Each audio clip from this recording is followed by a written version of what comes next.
Thank you, Mr. Chairman.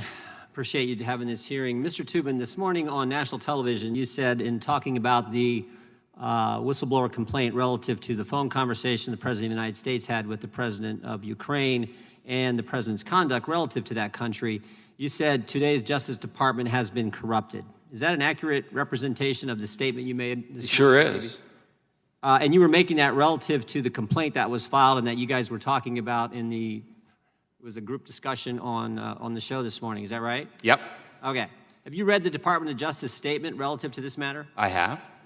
Can I just read it I might just read it here so we all have it. The President has not spoken with the Attorney General about having Ukraine investigate anything relating to former Vice President Biden or his son.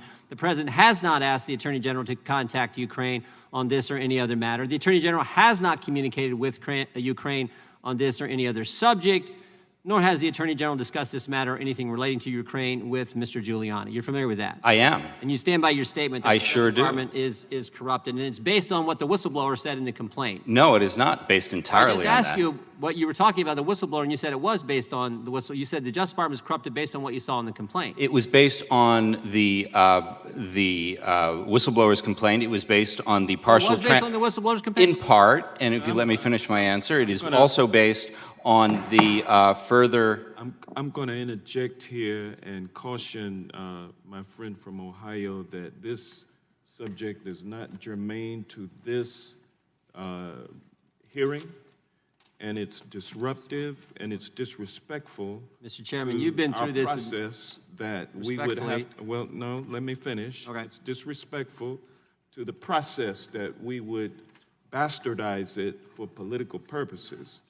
Now, it's within my discretion to allow you to continue along this line, and I'm going to do so from, I'm going to allow you to continue, but I just want to caution you that in the future, I'm not going to tolerate this kind of imposition in my subcommittee hearings. all due respect, it's entirely germane. It's Plus, my- I would like it's my my time. I would decision like that my it- time well, I'll reset at restore- 3 minutes, 35 seconds. Well, you have no right to The heck I demand don't. that, but I will. The heck I don't. No, It's you my don't. time, and it was Well, 3:35, and I have every right to ask. The witness actually in his opening statement brought up Ukraine. I didn't. The witness said on national television the very statement I said that he said on TV, and he said he agreed that was an accurate representation of what he said. He brought up Ukraine in his opening statement. And you know I have full discretion to ask the kind of questions I want. And I need 3 minutes and 35 seconds on the clock. I'm going to restore your time. Appreciate and it. I'm going to ask you that in the future you respect This the is- integrity. Hold on. I want you to respect the integrity of my subcommittee hearings and not bring in this extraneous issue Would you yield for a that question? has no. Chairman, yield for a question? That is not germane to this particular. This is the Judiciary Committee. We have a witness testifying in front of the Judiciary Committee who today on national television said the Justice Department is corrupt. If that's not relevant, tell me what is for this committee. No, this hearing is about secrecy in. That doesn't change the fact that the witness judicial- brought up Ukraine in his opening statement this morning on national television, said the Justice Department is corrupt. Mr. Jordan, if we're going to have a discourse, I'm going to need for you to listen to me just as I'm listening to you. I object to you bringing this subject into this hearing because it's not germane, but I'm going to allow you to Thank you, Mr. continue. Chairman.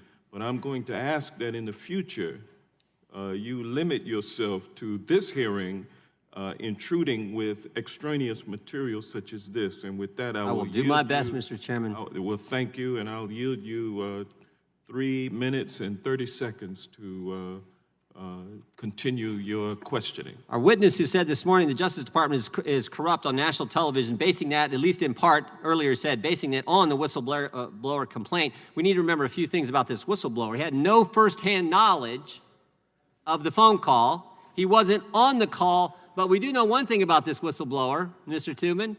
He had a political bias. We learned that from the Inspector General. Inspector General told us there was indicia of arguable political bias. You know what that is? That's Washington speak for this guy hated Trump. And yet that is the basis for our witness telling us that the Justice Department is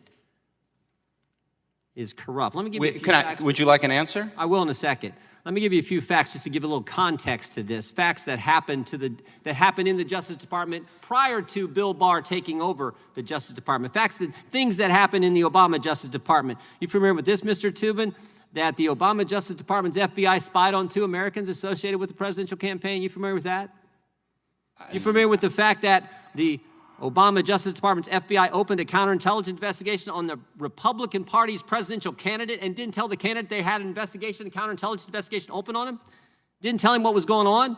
You familiar with the fact that the Obama Justice Department's FBI allowed Peter Strzok and Andy McCabe to run that investigation? Peter Strzok, the guy who said, "Don't worry, Lisa, we'll stop Trump.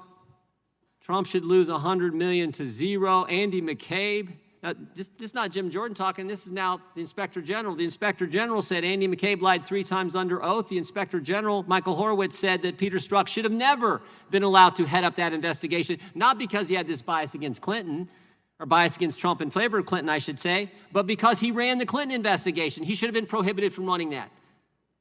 But the Obama Justice Department allowed it to happen. The Obama Justice Department allowed the Clinton campaign paid for document, the dossier, to be used to go to a secret court, Mr. Tubin, to spy on one of the people associated with the Trump campaign. And the former FBI director leaked information through his friend of the New York Times in an effort to get a special counsel, which he was successful in doing. And finally, I would just say this. On January 6th, the Obama Justice Department went to the Trump Tower when it was President-elect Trump.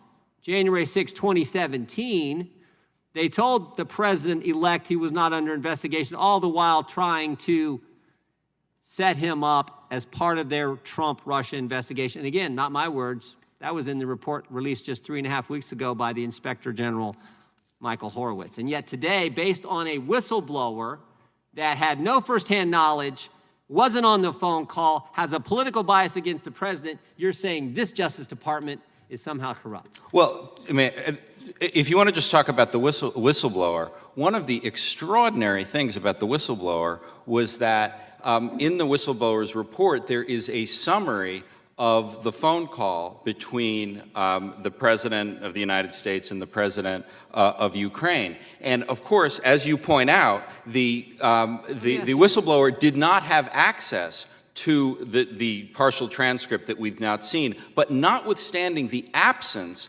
of firsthand access to that transcript, the whistleblower summary of that phone call was extremely accurate, which suggests a great deal of credibility on the part of the whistleblower, wouldn't you say?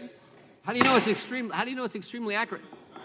Mr. Chairman, are you kidding me? The gentleman, yes, it has expired.